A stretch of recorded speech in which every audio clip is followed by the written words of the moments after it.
శ్రావ్య సదనము నీదే శాంతి వదనము నీ దివి సంపద నన్నే చేరగా నా ప్రతి ప్రార్థన నీవే తీర్చగా నా ప్రతి స్పందనే ఈ ఆరాధన నా హృదయార్పణ నీకే యేసయ్యా నా ప్రతి స్పందన ఈ ఆరాధన నా హృదయార్పణ నీకే యేసయ్యా నీవే శ్రావ్య సదనము నీదే శాంతి వదనము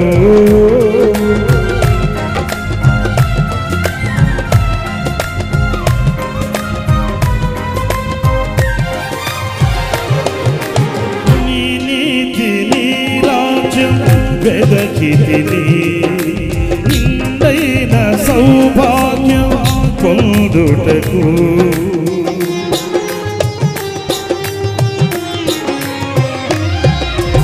నీ నీతి నీ రాజ్యం వెదకితిని నిండైన సౌభాగ్యం పొందుటకు విరిగిన దిగిన హృదయముతో నీ వాక్యమును సన్మానించితిని శ్రేయస్కరమైన దీవెనతో శ్రేష్ఠ ఫలములను ఇచ్చుటకు నన్ను ప్రేమించి పిలిచితివి నా యేసయ్యా నీవే శ్రావ్య సదనము నీదే శాంతి వదనము నీవే శ్రావ్య సదనము నీదే శాంతి వదనము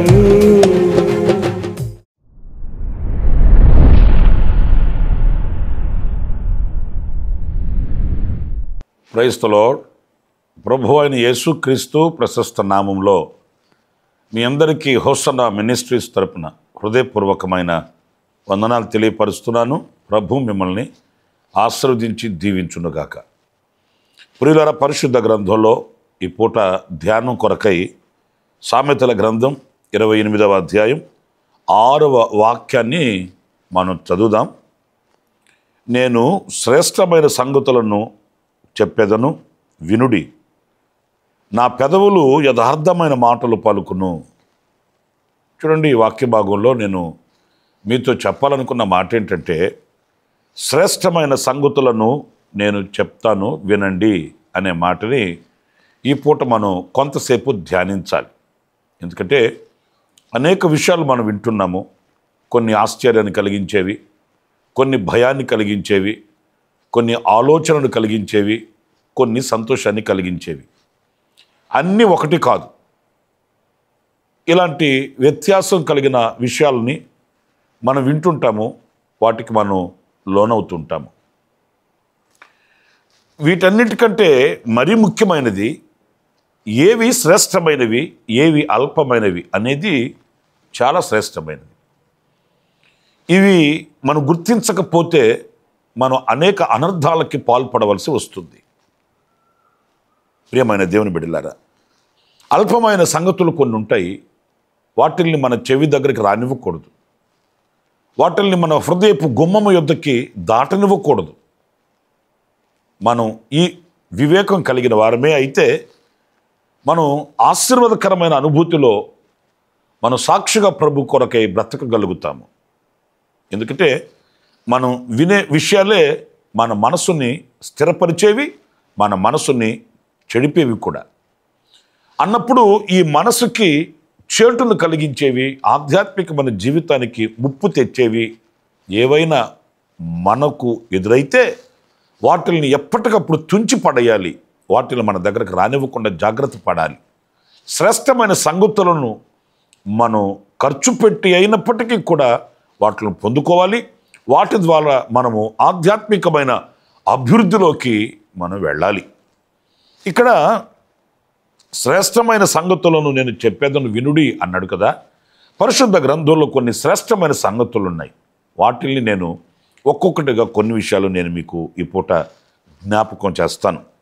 ప్రసంగి గ్రంథం 3వ అధ్యాయం 12వ వాక్యంలో ఎలా వ్రాయబడి ఉంది? కావున సంతోషముగా నుండుట కంటెను, తమ బ్రతుకును సుఖముగా వెళ్ళబుచ్చుట కంటెను శ్రేష్టమైనదేదియు నరులకు లేదని నేను తెలుసుకుంటుని.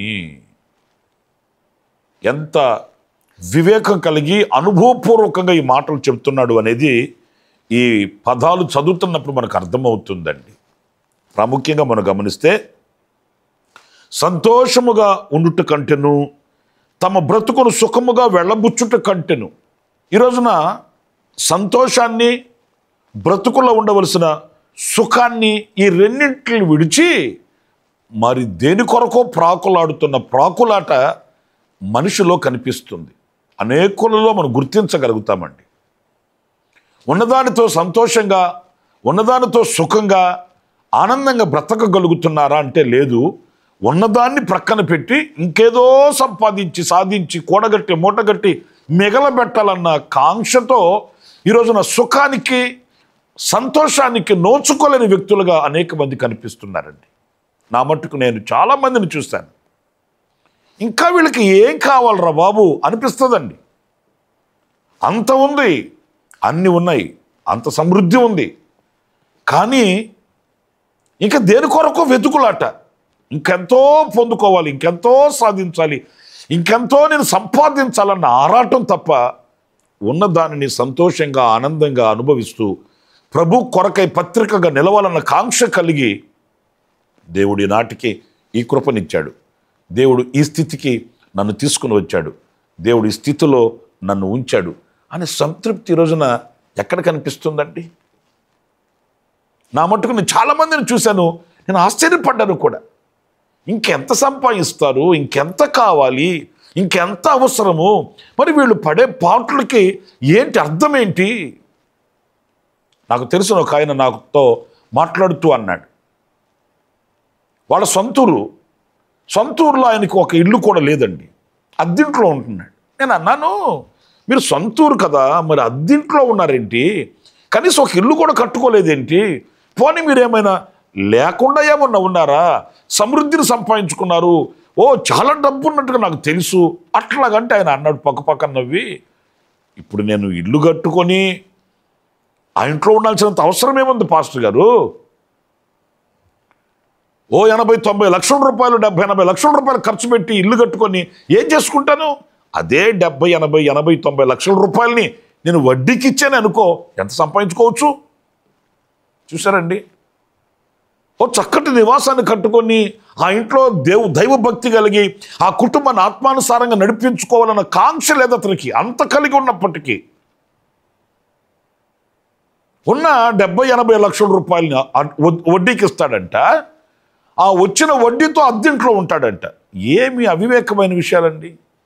సరే, వాళ్ళ జ్ఞానం అంత ఎక్కువైపోయింది అనుకున్నాను. మనం చెప్పేదేముందండి, మౌనం అయిపోయాను.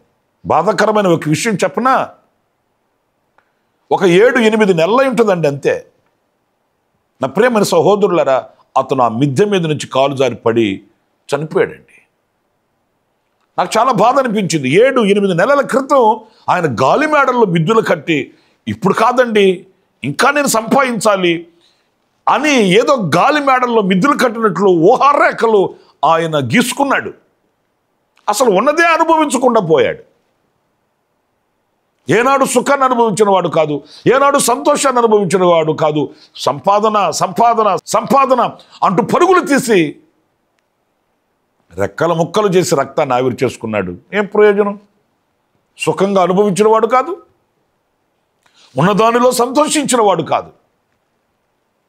అందుకే ఈ భక్తుడు చెబుతున్నాడు, నా మట్టుకు సంతోషముగా నుండుట కంటెను, తమ బ్రతుకును సుఖముగా వెళ్ళబుచ్చుకొనుట కంటెను శ్రేష్టమైంది మరొకటి లేదు బాబా. ఏ స్థితిలో దేవుడు ఉంచితే, ఎలా ప్రభు మనల్ని నడిపిస్తే ఆ మార్గంలో సంతోషంగా బ్రతకడం కంటే శ్రేష్టమైంది. నా ప్రియమైన సహోదరులారా, ఈ దైవ సంబంధమైన సంతృప్తిని మనం కలిగి ఉండాలి. దేవుడు మన నుంచి స్థితిలో సంతోషంగా బ్రతకగలగాలి. ఇది శ్రేష్టమైంది. నాకు అది లేదు, ఇది లేదు, ఇంత లేదు, అంత లేదు. ఎప్పుడు కొంతమందికి సణుగుడేనండి. కనీసం ఉన్నదాన్ని స్తోత్రం చెప్పి కూడా వాళ్ళు అనుభవించలేరండి. ఈ స్థితిలో దేవుడు పెట్టాడు, ఈ స్థితిలో దేవునికి స్తుతి చెల్లించాలన్న కృతజ్ఞత కలిగిన హృదయం కూడా ఉండదండి. ఏదో కొదువ, ఏదో లేమి, ఏదో కొరత, ఏదో సణుగు. అందుకే వాక్యంలో మనం చదువుతాము, సణుగులు సంశయములను మాని, అవి మానాలి. వాటిల్లో మనం చిక్కబడిపోకూడదు. ఎన్నటికీ మనం దేవునికి కృతజ్ఞులమై ఆయన ఇచ్చిన స్థితిలో, ఆయన ఉంచిన స్థితిలో సంతృప్తి కలిగి సంతోషంగా సుఖంగా బ్రతకాలి అనేది ఈ శ్రేష్టమైన సందేశం. మరొక విషయాన్ని కూడా నేను మీకు జ్ఞాపకం చేస్తాను. సమూయేలు రాసిన మొదటి గ్రంథం 15వ అధ్యాయం 22వ వాక్యాన్ని నేను చదువుతున్నాను. అందుకు సమూయేలు, తాను సెలవిచ్చిన ఆజ్ఞను ఒకడు గైకొనుట వలన యెహోవా సంతోషించున్నట్లు ఒకడు దహన బలులను అర్పించుట వలన ఆయన సంతోషించునా? ఆలోచించుము. బలులు అర్పించుట కంటే ఆజ్ఞ గైకొనుటయు, పొట్టేళ్ల కొవ్వు అర్పించుట కంటే మాట వినుటయు శ్రేష్టము. చూసారండి, ఓ బలులు అర్పించడము, పొట్టేళ్ల కొవ్వును అర్పించడం, ఇవి కంటే, వాటికంటే దేని యందు దేవుడు సంతోషిస్తాడు, దేని యందు ఆయన ఆనందిస్తాడు, దేని యందు ఆయనకు ఆనందం కలుగుతుంది అని అంటే ఆయన మాట వినుట వలన. అసలు ఆయన మాటే వినకుండా మనం ఏం చేస్తే ఏం ప్రయోజనం అండి? ఆయన మాట కదా మనకు శ్రేష్టం, ఆయన మాట కదా మనకు ఉత్తమం, ఆయన మాటలో కదా మనకు ఆశీర్వాదం. ఆయన మాట వినకుండా ఆయనకు వేదనను కలిగించి, ఆయన హృదయంలో గాయాన్ని పుట్టించి, ఆయన మనసులో స్థానాన్ని కోల్పోయి మనం ఎన్ని అర్పణలు, ఎన్ని బలులు, ఎన్ని కానుకలు తీసుకుని వెళ్ళి ఆయన సంతృప్తి పరచాలి అని అనుకుంటే సంతృప్తి కలుగుతుందండి, ఆయన సంతోషపరచగలమండి. మాట వినుట శ్రేష్టం. ఏం చెప్పాడు సౌలుకి? అమాలేకీయులను హతం చేసి ఆ అమాలేకుల ఆత్మను మట్టి చేయాలి అని కదా దేవుడు చెప్పింది. మరి ఎందుకు సౌలు బలమైన వాటిని తీసుకొచ్చుకొని బక్కాట్లు అన్నిటిని చంపి, ఓ నేను అది చేశాను, ఇది చేశాను, అంత భక్తి, ఇంత భక్తి, అంత శక్తి అని ప్రలాపాలు పలుకుతున్నాడే కానీ చేసిందేంటి? మొదట ఆయన చెప్పినట్లుగా వెళ్ళి ఆయన చెప్పిన పని పూర్తి చేసి వస్తే అది కదా ఆయనకు సంతోషం. ఏం సౌలా ఎందుకు తీసుకొచ్చుకున్నావు వీటిలన్నిటిలంటే నీ దేవుడైన యెహోవాకు బలర్పించడానికి అంటాడు. ఇప్పుడు బలి ముఖ్యమా, అర్పణలు ముఖ్యమా, దేవుని మాట వినుట శ్రేష్టమా? నా ప్రియమైన సహోదరులారా, మనలో ఇలాంటి అవివేకమైనటువంటి అనుభవాలు పొడచూపకూడదండి. ఏది శ్రేష్టము? ఒక దైవజనుడి దగ్గరికి ఒక యవనస్తుడు సేవ నేర్చుకోవడానికని వచ్చాడంట. అప్పుడు ఈ గొప్ప పెద్ద దైవజనుడు అన్నాడు, బాబు సేవ చేయడం అంటే చాలా విధేయతతో కూడింది, వినయంతో కూడింది. మరి నీకు అలాంటి అనుభవం ఉందో లేదో అట్లంటే ఆ యవనస్తుడు అన్నాడట, పాస్టర్ గారండి ఎంత పని చేయమంటే అంత పని చేస్తాను, మీరు ఏం చేయమంటే అది చేస్తానండి అని అన్నాడంట. అప్పుడు గొప్ప పెద్ద దైవజనుడు అన్నాడు, మేడ మీదకి వెళ్ళు, అక్కడ నా గది ఉంటుంది. ఆ గదిలో ఒక ప్లేట్, భోజనం చేసే సిరామిక్ ప్లేట్ ఉంటుంది. ఆ ప్లేట్ జాగ్రత్తగా తీసుకొని రా, అది నేను సింగపూర్లో కొనుక్కొచ్చుకున్నాను, చాలా విలువైంది, చాలా కాస్ట్లీ, అది జాగ్రత్తగా పట్టుకురాపో అన్నాడంట. అప్పుడు యవనస్తుడు, ఆహా నన్ను సేవలో చేర్చుకున్నాడు, నాకు పరిచర్య కూడా అప్పగించాడు, ఇక సంతోషం అని మెట్లకి పైకి వెళ్ళాడు గదిలోకి. ఆ గదిలో ఒక ప్లేట్ ఉంది, భోజనం చేసే ప్లేట్ ఉంది. సరే ఆ ప్లేట్ తీసుకొని మెట్లు దిగి వస్తున్నాడు. ఇంకొక 5-6 మెట్లు దిగితే కిందకి దిగేస్తాడు. అంతలో పాస్టర్ గారు అన్నాడట, ఏ తమ్ముడు ఆ ప్లేట్ కిందేసాయి అన్నాడంట. ఆ తమ్ముడు ఆశ్చర్యంగా చూస్తున్నాడు, ఏంటి ప్లేట్ కిందేసేయమంటున్నాడు ఏంటి? మరలా రెండోసారి చెప్పాడు పాస్టర్ గారు, ఏ తమ్ముడు ఆ ప్లేట్ కిందేసాయి అన్నాడట. ఆ తమ్ముడు ఆ ప్లేట్ పట్టుకొని ఉన్నాడు. మూడోసారి కూడా చెప్పాడు పాస్టర్ గారు, ఆ ప్లేట్ కిందేసేవయ్యా అట్లంటే ఆ పాస్టర్ గారితో అంటాడట, తమ్ముడు పాస్టర్ గారు ఇది సింగపూర్ నుంచి తెచ్చాను అన్నారు కదా, ఇది చాలా కాస్ట్లీ అన్నారు కదా అన్నాడంట. అప్పుడు పాస్టర్ గారు చెప్పాడట, చూసావనైనా సేవకి సంబంధించిన లక్షణాలు నీలో కనిపించట్లేదు. నీవు ప్లేట్ విలువ చూసేవే కానీ సేవకుని యొక్క మాట విలువ నీకు తెలియదు. నేనేం చెప్పాను, ఆ ప్లేట్ కిందేసేయి అన్నాను. ఆ ప్లేట్ కాస్ట్లీ కంటే కూడా, ఖర్చు కంటే, లేకపోతే ఆ ప్లేట్కున్న విలువ కంటే సేవకుని మాట విలువ అని నువ్వు ఎంచి ఉంటే నువ్వు దీవించబడి ఉండేవాడివి. కనుక సేవలో నీవు నడిపించబడడానికి నీవు మొదట వినయం నేర్చుకోవాలి, శ్రేష్టమైనది ఏంటో గ్రహించాలి. ఆఫ్టర్ ప్లేట్ విలువ అనుకున్నావే కానీ ఒక సేవకుని మాట ఎంత ఘనమైనది, ఆ మాటకు నేను లోపడాలి కదన్న వివేకం నీకు లేకుండా పోయింది కదా. నిజమే నా ప్రియమైన సహోదరులారా, మనం ఏదో చేసేస్తున్నామని, మనం ఏదో అర్పించేస్తున్నామని, మనం ఏదో తీసుకొని వచ్చానికి ముడుపులు చెల్లించి మూటలు అప్పగిస్తున్నామని, బలి అర్పణలు అర్పిస్తున్నామని కాదు, కానీ దేవుని మాటకి మనం ఎంత లోబడుతున్నాము, ఆయన మాటకి ఎంత విలువిచ్చి ఘనపరుస్తున్నామనేది శ్రేష్టమైనదండి. అది మనకు ఆశీర్వాదాన్ని తీసుకుని వచ్చేది. గనుక నా ప్రియమైన సహోదరులారా, శ్రేష్టమైనది మాట వినుట. మరొక్క విషయాన్ని కూడా నేను మీకు జ్ఞాపకం చేస్తాను. సామెతల గ్రంథంలో 16వ అధ్యాయం 16వ వాక్యాన్ని నేను చదువుతున్నానండి. అపరంజిని సంపాదించుట కంటే జ్ఞానమును సంపాదించుట ఎంతో శ్రేష్టము. వెండిని సంపాదించుట కంటే తెలివిని సంపాదించుట ఎంతో మేలు. చూసారండి, ఇక్కడ అపరంజిని సంపాదించుట కంటే జ్ఞానమే శ్రేష్టం అంట. మణులు మాణిక్యాలు సంపాదించుకొని చేతులకి ఉంగరాలు, మెడలో గొలుసులు, ఇంకా ఇంట్లో పరికరాలు, ఇలాంటి ఘనమైన వాటిల్ని ఎన్నో కూర్చి పేర్చుకునే దానికంటే ఈ అపరంజి కంటే జ్ఞానం, దైవ జ్ఞానం, ఈ దైవ జ్ఞానం చాలా విలువైనదండి. ఈ దైవ సంబంధమైన జ్ఞానాన్ని గనక మనం పొందుకుంటే మనం ఎలా నడవాలి, ఎలా నిలవాలి, ఎలా బ్రతకాలి, ఎలా దేవుడిని స్తుతించాలి, ఇవన్నీ జ్ఞాన సంపద అండి. కొంతమంది చూడండి, వాళ్ళు చేసే ప్రతిదీ కూడా ఎంత జ్ఞానంగా చేస్తారో, మాట్లాడే మాట జ్ఞానంగా ఉంటుంది. అందుకే వాళ్ళు ఎక్కడ నిలిచినా వాళ్ళకి ఘనత ఉంటుంది, గౌరవం ఉంటుందండి. ఎవరికి?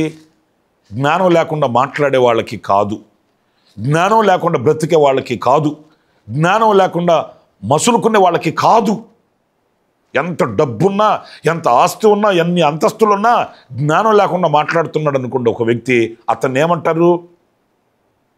విసర్జిస్తారు, అసహించుకుంటారు, అతనితో మాట్లాడడానికి ఇష్టపడరండి, అతనికి విలువివ్వరండి. ఒకవేళ డబ్బు ఉండొచ్చు, పదవులు ఉండొచ్చు, ఆధిక్యతలు ఉండొచ్చు, ఆధిపత్యాలు ఉండొచ్చు, కానీ అతని మాట జ్ఞానంతో లేదనుకోండి అతన్ని దగ్గర కూడా రానివ్వరండి.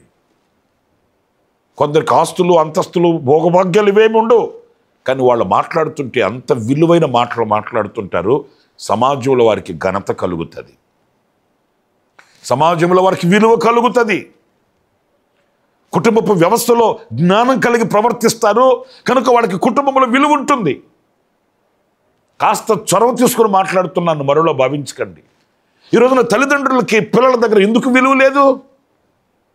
పిల్లలు తల్లిదండ్రులను ఎందుకు గౌరవించట్లేదు, ఘనపరచట్లేదు, లోపడట్లేదు అంటే ఆ పిల్లల దగ్గర ఎలాగ మాట్లాడాలనో జ్ఞానం కలిగి ఉంటే కదా. పిల్లల దగ్గర మాట్లాడకూడని మాటలు మాట్లాడి పిల్లల దగ్గర ఉన్న విలువను పోగొట్టుకొని కుటుంబంలో విలువలేని బ్రతుకుతుంటే అది ఎంతవరకు మనకు సబబు?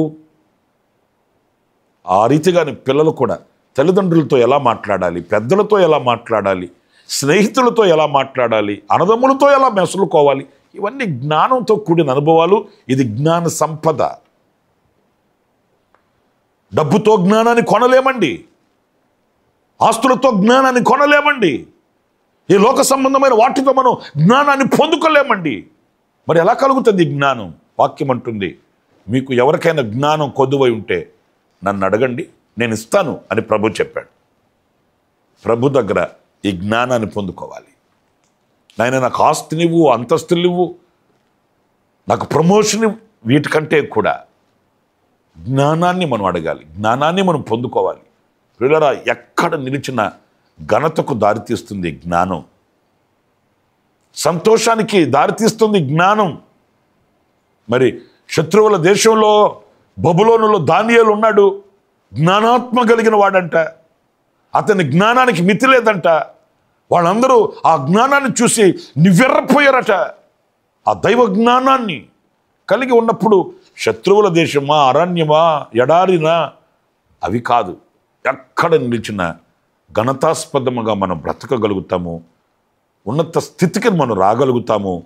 అంతేకాదు దేవుని దగ్గర జ్ఞానాన్ని పొందుకొని ఆ దేవునిని ఎలా ఆరాధించాలి, ఎలా స్తుతించాలి, ఎలా మహిమపరచాలి, ఆ దేవుని సన్నిధిలో ఎలా మన నడవడిని సరిచూసుకోవాలనేది కూడా జ్ఞానమే మనకు బోధిస్తుంది. కనుక ఏది శ్రేష్టము? అపరంజి, వెండి, బంగారాల కంటే కూడా జ్ఞానమే శ్రేష్టం. ఆఖరిగా మరొక మాట కూడా నేను మీకు జ్ఞాపకం చేస్తాను. 84వ కీర్తన 10వ చరణాన్ని నేను చదువుతున్నానండి. నీ ఆవరణములో ఒక్క దినము గడుపుట 1000 దినముల కంటే శ్రేష్టము. దేవుని మందిరములో ఒక్క దినము అంటే దేవుని మందిరంలో ఒక్క దినమే గడపాలని కాదు, ఒక్క దినము ఎంత శ్రేష్టమో చెప్తున్నాడు. ఒక దినం గడిపితే చాలంట, 1000 దినాల ఆశీర్వాదం వచ్చేస్తుందంట. అంచేత సంవత్సరానికి ఒక రోజు వెళ్తే సరిపోతుంది, సంవత్సరానికి ఒక 10 రోజులు వెళ్తే ఇది కాదు. దేవుని సన్నిధిలో ఒక్క దినము అనేది ఎంత శ్రేష్టమో చెప్తున్నాడు, కానీ ఈ ఒక్క దినం చాలని చెప్పట్లే. ఎంత శ్రేష్టమో? 1000 దినముల కంటే శ్రేష్టం అంటే 1000 దినాలు నీవు దేవుని సన్నిధిలో బ్రతికిన గడిపిన సమయము ఎంత శ్రేష్టమైనదో ఆ 1000 దినాల శ్రేష్టం ఒక్క దినమే దేవుని సన్నిధిలో మనకు దొరుకుతుంది. అంటే ఒక్కొక్క దినం అంత విలువైనది, అంత శ్రేష్టమైనది. దేవుని మందిరంలో మనం గడిపే శ్రేష్టమైన దినాలు. ఒక చిన్న ప్రశ్న, దేవుని మందిరానికి మీకు ఎలాంటి సహవాసం ఉంది? ఎలాంటి అనుభవం కలిగి ఉన్నారు? దేవుని మందిరానికి మీకు ఆ సత్సంబంధం ఉందా? ఆ సహవాస అనుభవాలు ఉన్నాయా? దేవుని మందిరంలో ఒక దినము గడిపే ఆధ్యాత్మికమైన విలువల్ని ఏనాడైనా గ్రహించారా? లేదు నేను పండగ రోజు మాత్రమే కనబడతానండి దేవుని మందిరంలో అంటారా? ఎన్ని దీవెనలు పోగొట్టుకుంటున్నారో, ఎంత ఆశీర్వాదం జారవిడుచుకుంటున్నారో ఆలోచించాలి. ఏది శ్రేష్టం? దేవుని మందిరంలో మన దినములను గడపడం, దేవుని మందిరంలో మన దినములను వెళ్ళబుచ్చడం అనేది ఎంత శ్రేష్టమైనదో. నా ప్రియమైన సహోదరులారా, కొరహ కుమారుల కీర్తనలు రాశారు కదండి, 84వ కీర్తనలో, పిచ్చుకలకు నివాసం దొరికినట్లుగా మాకు నివాసం కావాలని, నీ బలిపీఠం దగ్గర కాచుకొని ఉంటామని, నీ మందిరావరణమును చూడవలనని నేను ఆశ కలిగి ఉన్నాను. ఈ మాటలన్నీ ఆత్మీయుని గుండెల్లో ఉన్న కోరికలండి, ఆచారాలు కాదు. వారి హృదయాలలో చోటు చేసుకుని ఉన్న అభిష్టం, అభిలాష శ్రేష్టమైనవి కదా ఇవి. వీటిని మనం అలవర్చుకోవాలి, వీటి యందు ఆశ కలిగి బ్రతకాలి. ఈ శ్రేష్టమైన వాటిని జార విడుచుకోకూడదు. ప్రార్థన చేసుకుందాం. తలలు వంచి కళ్ళు మూయండి. ఆశ్చర్యకరుడమైన తండ్రి, జీవాధిపతి, మీకు వందనాలు. శ్రేష్టమైన వాటిని నేను చెప్తాను, ఆలకించుడి అని సామెతల గ్రంథంలో వ్రాయబడిన మాటను ఇంతవరకు ధ్యానిస్తూ వచ్చాం. నిజమే, ఏమి శ్రేష్టమైనవో ఒక్కొక్కటిగా 4 విషయాలు మేము ధ్యానించుకుంటూ వచ్చాము నాయన. ప్రభువా, మేము సుఖముగాను సంతోషంగాను ఉండుట శ్రేష్టం, నీ మాట వినుట శ్రేష్టం, జ్ఞానం సంపాదించుకున్నట శ్రేష్టం, నీ మందిరములో ఒక్క దినము గడుపుట శ్రేష్టం. ఇలాంటి శ్రేష్టమైన వాటిని మేము పొందుకోవడానికి వివేకమును ఆలోచనను మీరు మాకు అనుగ్రహించి మా చేతిని పట్టి నడిపించి మమ్మల్ని దీవించమని, ఈ ప్రార్థనలో ఏకీభవించిన ఒక్కొక్కరిని, వారి కుటుంబాలను ఆశీర్వదించమని, ఈ మాటల చేత ఒక్కొక్కరిని కనువిప్పు కలిగించి వివేకమును అనుగ్రహించి మీ మహిమ కలిగిన రాకడకు సిద్ధపరచమని యేసు నామములో ప్రార్థించి వేడుకొనుచున్నాను తండ్రి. ఆమేన్, ఆమేన్. ప్రభు మిమ్మల్ని ఆశీర్వదించి దీవించునుగాక. ప్రియులారా, ఈ అనుదిన కృప అనే ప్రతిదినము వచ్చే ఈ క్లుప్త సందేశాలని ఇంకా అనేకులకు పరిచయం చేయండి, అనేకులకు చేరవేయండి. మీరు ఆశీర్వదించబడుతూ ఈ ఆశీర్వాదంలోనికి అనేకుల్ని ఆహ్వానించండి. ప్రభు మీకు తోడై ఉండుగాక. ఆమేన్. అనుదిన కృపాను సందేశముల కొరకు ఇంకా మరిన్ని ఆత్మ సంబంధమైన సందేశాల కొరకు ఈ మా యూట్యూబ్ ఛానల్ ను సబ్స్క్రైబ్ చేసుకోండి. Pastor Ramesh hosanna ministries.